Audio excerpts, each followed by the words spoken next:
Kanan's birthday party by 12345 _ couldn't think of a name on AO3. Teen and up audiences. Graphic depictions of violence. Original work. Original female characters. Original male characters. Original night guard characters.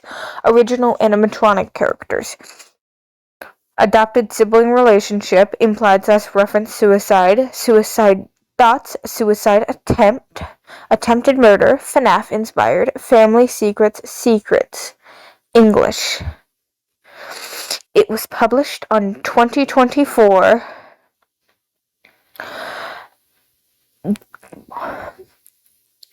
the 11th month and the 4th day of said month. So 2024 November the 4th. It is one chapter, and the one chapter is 4,142 words. Summary. Ezra Jr. and his adopted sister Josie decide to get jobs at their abusive father's restaurant under fake names to find incriminating evidence on him. Ezra Jr., God, he hated that name, stood outside he and his sister's tiny apartment as he tapped his foot impatiently, a hand on his hip. He had been waiting for her for 30 minutes. If she kept this up, they'd be late for their shift. Then they'd get fired, which would mean they'd never find out. His probable spiral was interrupted by the opening of their apartment door by a woman with light brown hair, up in pigtails, and green eyes, wearing a purple security guard uniform with a small yellow badge. Josie, his sister. He crossed his arms and glared at her. Finally, he pointed at her.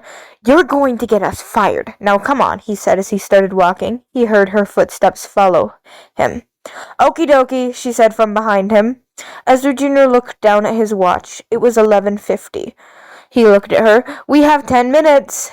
We'll be fine. They reached the elevator and entered it. It was thankfully empty. He didn't want to get any more weird stares. Josie pressed the button that sent them to the car park and skipped out when the doors opened. He followed her. They found their cheap old blue pickup and got inside. He was the driver because she didn't know how to drive. He started up the car. So when we get to the party place, he didn't know why she called it that. She knew its name. What do we do about your dad? She asked quietly. She knew it was a tough subject for him. It was a tough subject for both of them, but him especially. Not like she knew why, and she never would. He looked at her. We're going to investigate and find out what crimes he's committed besides abuse and murder, but she didn't know about that. No one did. And we hopefully get evidence that can incriminate him and get him arrested, he said. That makes sense. She looked panicked. You made sure to use fake names, right? He had. He couldn't risk them being found out and dragged back. He couldn't risk it. I did, he confirmed, giving a weak smile as comfort. It seemed to work from the fact that she seemed happier. He pulled out of the parking space and drove out of the car park. They made their way to the restaurant. It thankfully wasn't far away from their pathetic apartment complex. He pulled into the restaurant's parking lot and parked right next to the entrance of the white building. There, in big, bold, black letters, reading Kanan's birthday party, with the sign above it, a white rabbit holding a cake. Kanin, he was pretty sure, had been his mom's favorite, but he couldn't remember much of anything. I honestly couldn't remember how this place looked, Josie admitted, interrupting his thoughts. Neither could I, he said as he rummaged through one of his pockets to find his keys. He handed them to Josie. Don't lose them, he said. Josie laughed. I won't, she said as she stuffed them into her right pocket. Ezra Jr. started walking, but turned back when he noticed Josie wasn't following him. It's time to go in. Josie's face turned to realization. Oh! She ran over to him, and he continued walking to the entrance, this time with his sister following him. He opened the restaurant's door and was immediately hit with what should have been darkness for a normal person. He should have gotten Josie to bring their flashlights. Wow! It's dark in here, she said. Can you see? Josie stared inside, squinting for a minute, till she looked at him with a grin. Yep! That was good. Ezra Jr. and Josie entered the dark restaurant. It started with a hallway, then went into the restaurant. Ezra Jr. couldn't remember if that had been there before. The hallway, though, was decorated with posters of the mascots, the rabbit, Kanin, of a blue-eyed tiger that he couldn't remember the name of, a green-eyed lion dressed in a light blue suit that he was pretty sure was named Lamar, and a crow that he didn't remember. He stopped at that one. Ezra Jr. looked at Josie. "Can you see that?" As he pointed to the poster. Josie squinted at it. "Yep, I don't remember that." So it was new. Well, at least to them, they had left a good while ago, so the crow could be a few years old. He might look into that later. I don't either. I wonder why he added it, Josie said. Ezra Jr. shrugged. Why did his dad do anything? He went back to walking, hearing Josie follow him. They went through a doorway with no door, reaching the main room. There were a few rows of blue-sheeted tables that surrounded the two stages. One he recognized, though unlike normal, there were only two animatronics on the stage. Lamar and the tiger, who unlike before was in the middle of the stage. Where was Kanin? The building was still named after him, so he had to still be the main attraction. Why is Pluto the main guy now? Josie asked. So the tiger's name was Pluto. I don't know, Ezra Jr. hummed a thought, then looked at her. Maybe Kanan's in the back getting repairs, he suggested, giving a logical explanation.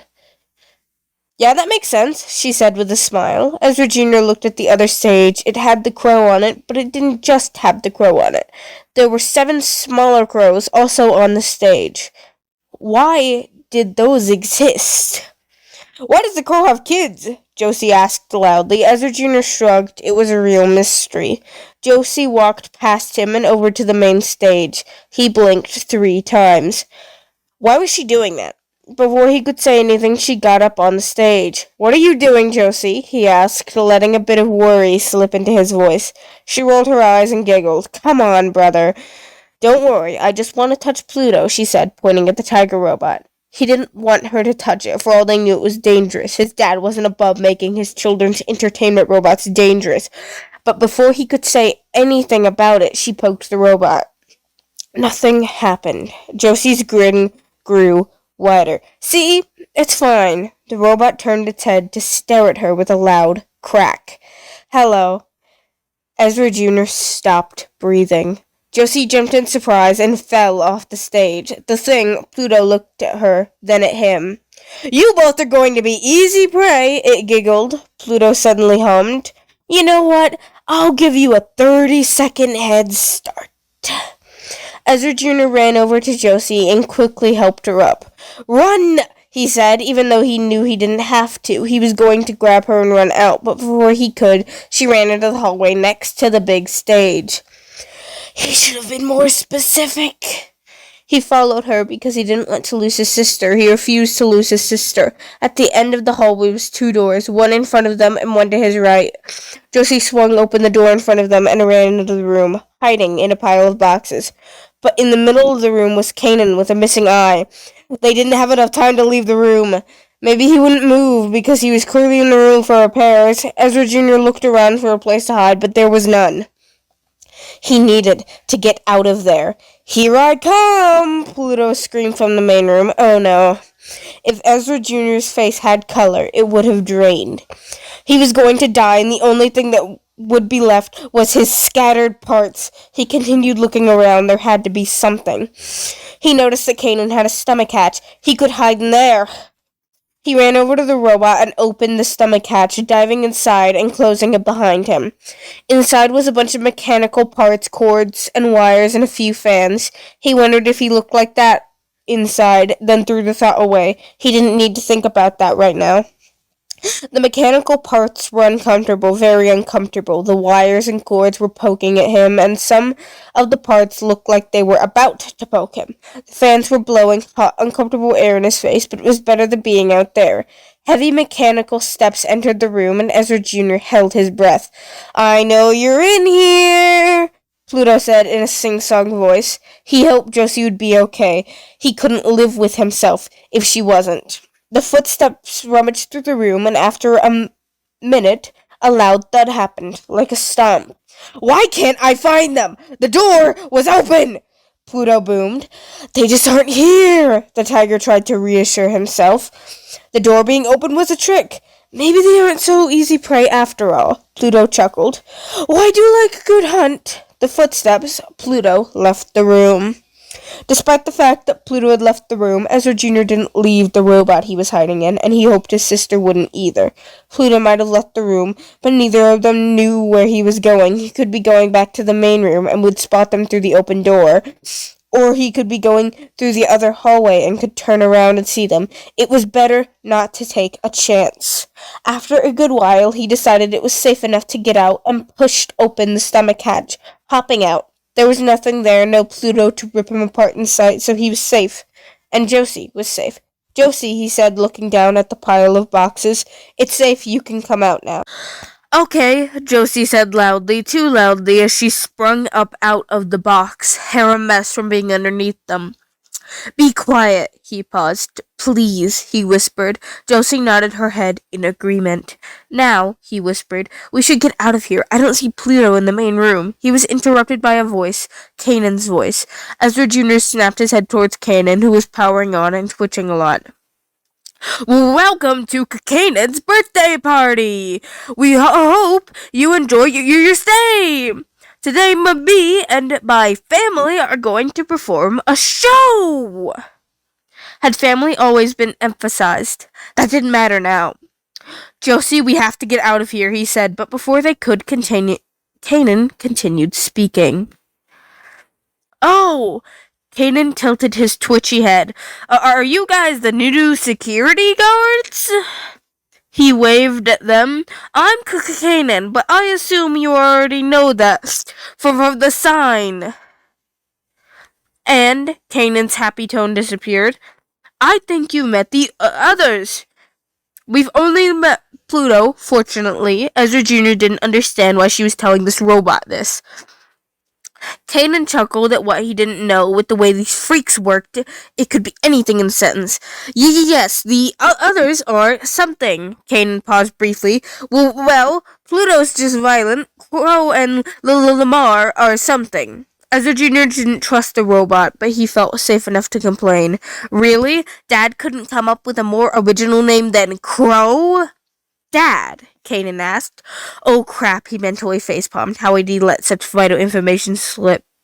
He opened his mouth to come up with a lie, some kind of excuse, but before he could say anything, Josie spoke. The owner of this place is his dad, she said. He didn't know why she was telling Kanan this. They didn't know if he could be trusted. This could all be an act, for all they knew. And what are you to him? Kanan asked, looking at Josie and pointing at Ezra Jr. I'm his adopted sister, she replied. Why was she telling him this personal information? They didn't know if Kanan could be trusted. He could tell, and then they'd be back with his dad, and it would be all over. Don't tell Ezra Sr., though. He doesn't know we're here, Josie said. Oh, don't worry. I completely understand. If I had the option to not tell him I was here, I would too. If Kanan could be trusted, and that was a big if, Ezra Jr. felt like they'd get along. Kanan shook his head repeatedly. That is not the point of this conversation, he said. I am the only non-murderous animatronic here, so I will be your good guidance. You'll help us? Josie asked with starry eyes. Yes, I will help you out to survive. The others, if you allow me to. Ezra Jr. stared at him and quickly decided that even if Kanan was tricking them, this could be useful. Any obvious tricks they could just ignore. Okay, Ezra Jr. crossed his arms. Fine, we accept your advice. What is it? He asked with narrow eyes. With Pluto, he needs to be lured, Kanan said. Lured? Josie asked. The security office has audio lures. They also work on some of the crow's little ones. The little ones are going to attack? He asked, voice high. Kanan nodded. Or maybe it was just them being broken. There were 7 of them, and the audio lure didn't even work on all of them, and Kanan was telling the truth. They follow their father. If he attacks, then they will too, Kanan explained. Ezra Jr. sighed with his fake lungs to calm himself down. How do we stop him from attacking? He asked Kanan, who simply replied, deals. The simple answer frustrated Ezra Jr. What does that mean? He asked loudly, too loudly he needed to shut up. Bargains. If you tell him you'll get him something in exchange for your life, he'll let you go. At least for the time being. What is he like? Josie asked. It was a good question. If Crow liked the item, he'd be more willing to let them go. Of course, this was all dependent on whether or not Kanin was telling the truth. Ezra Jr. hoped he was, for their sake. Shiny things and unique things, Kanin said, but the way he said the last part spelled out what he meant. Crow liked weird things. Of course, one of the things trying to kill them wanted weird things. Murder fit that category. So Crow needs deals. His little things need to be lured away. Pluto also needs to be lured away. What does Lamar need? He asked. Lamar is interesting. They are very insecure and need to feel like they're in control and loved. So compliments make yourself seem like they're loyal followers and they'll leave you alone. Josie frowned. What if none of that works? Kanan looked at her. Hide. The only advice I can give to you is run and hide. Where? Ezra Jr. asked. Kanan looked at him. The security office, little light. Ezra Jr. didn't know why Kanan gave him a nickname. It honestly confused him, but before he could point it out, Josie spoke loudly. Okay. Ezra Jr. looked at her and held a finger up to his face. Be quiet. Pluto's still around, he yelled. Josie looked shocked briefly before nodding. I'm sorry, she whispered. I forgot. It's fine. It's not your fault. Ezra Jr. took a step towards the open storage room door and looked at Kanan. Where's the security office? Down the hallway on your right, he replied. Ezra Jr. nodded and took a step outside the room, looking back when he realized Josie wasn't following him. Josie was standing in front of Kanan, pointing at him. What about him? She asked sadly. Kanan reached out a hand and Ezra Jr. tensed up, but no harm came to his sister. Kanan only gave her a soft pat on the top of her head, which, not hurting her, had to have taken a lot of holding back. Ezra Jr. would know he also had metal hands. Don't worry about me, I'll be fine, he said comfortingly. From the look on Josie's face, it didn't work. Despite the fact that Kanan couldn't breathe, he sighed. Ezra Jr. couldn't breathe either, so he couldn't judge. Listen, Josie, I'll be fine. The others don't attack other animatronics, unless they couldn't tell the difference between a human and an animatronic. Josie looked at him, then down. Okay, she said sadly. Ezra Jr. turned back around, this time hearing Josie follow him. He stared down the hallway and saw that Pluto was in the main room. He must have gone back to try and search for them. He turned around and looked at Josie. He's in the main room, he whispered. His eyes drifted to the closed door that led to a hallway, then the security office. We'll have to make our way to the office, he said. She nodded as Jr. walked over to the door and grabbed the doorknob, opening it. It squeaked loudly. Oh no. Oh, I heard you, Pluto shouted from the main room. Josie, run! Ezra Jr. yelled as he ran into the hallway, feeling nothing but relief as he heard Josie follow him, only for that relief to shatter as he heard metal footsteps. Ezra Jr. ran into one of the rooms on the right, and Josie followed him. It was a party room decorated with blue and white balloons and light purple decorations. He hid in a corner because it was the furthest place from the door. Josie did the same. We need to be quiet, he whispered to Josie, who nodded. It wasn't silent. Pluto's footsteps seemed like they could be heard from a mile away, but for a good few seconds there was something akin to silence before the metal footsteps got louder. Closer. Ugh! He screamed. Where are they? The tiger hummed. They probably went to the office, he said. Ezra Jr. saw him walk past the room, and after a minute Josie spoke quietly. We need to go now. It wasn't safe to go, but that wasn't what was making his stomach clench. He stared at Josie, whispering, It's not safe. He could hear us. This is our only chance. He won't catch us, she yelled. Ezra Jr. gulped. He couldn't leave. He had to find it all out. The feeling of putting her in danger consumed his stomach. He needed his answers, but he couldn't put his sister in danger to do that. But if he left, she wouldn't let him come back. She wouldn't let him put himself in danger like that. She was a better sister than he was a brother. I can't, he said hoarsely.